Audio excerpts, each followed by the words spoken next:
I wanna do.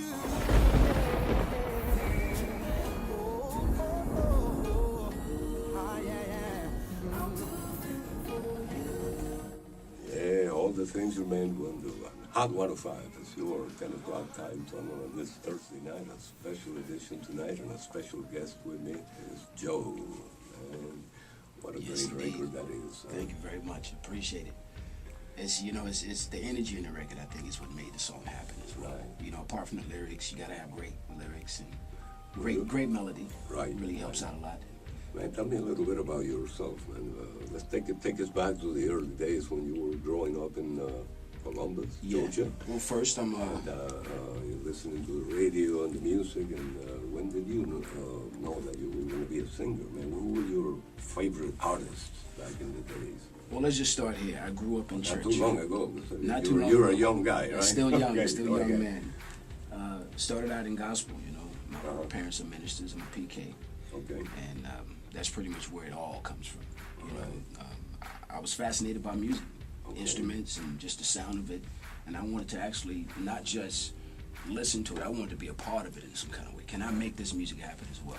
Right. And the first instrument I picked up was, you know, a pair of drumsticks, and started beating on buckets and cans. Okay. Went from there to guitar, and from the guitar to piano. Tried to play sax a little bit, but because I have asthma and bronchitis, I couldn't play that. What year are we talking about? We're talking, man, I was about 6 years old. I was about 6 years old, and at that moment, I knew music was what I wanted to do. What year was that? Oh, we talking 70s. We talking late 70s, 77, 78. I was born in, 73. And Oh, okay. so here we go, and so now this whole... You were digging the sounds like Marvin Gaye and the Temptations and... Fell in love with Stevie Wonder. Stevie Wonder, You know, incredible. You know, Nita Baker was a real big influence as well. That Rapture album really blew me away. I was big on Commission and The Winans and Take Six. And then the 90s.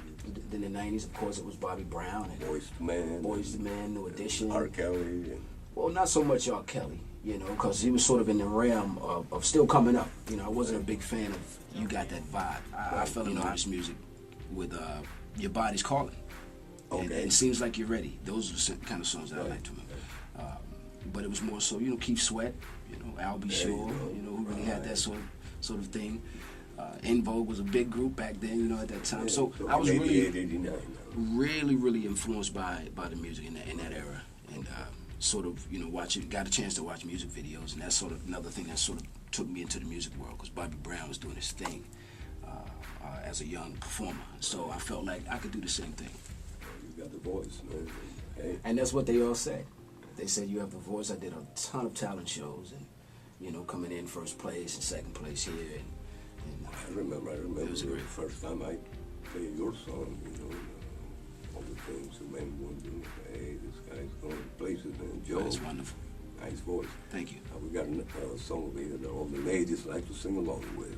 There we go. It's There we called go. More and More. Beautiful. Tell me about that. More and more. The legend, of course, I had a chance to work with R. Kelly on this record. Okay. And funny story, I'm signed to Jive as well as he is. And these two records come across my desk, my table. And hey, these are new 2 songs R. Kelly wrote for you. Like, do them. I said, wow, these songs are great. I wonder why he didn't record them for himself.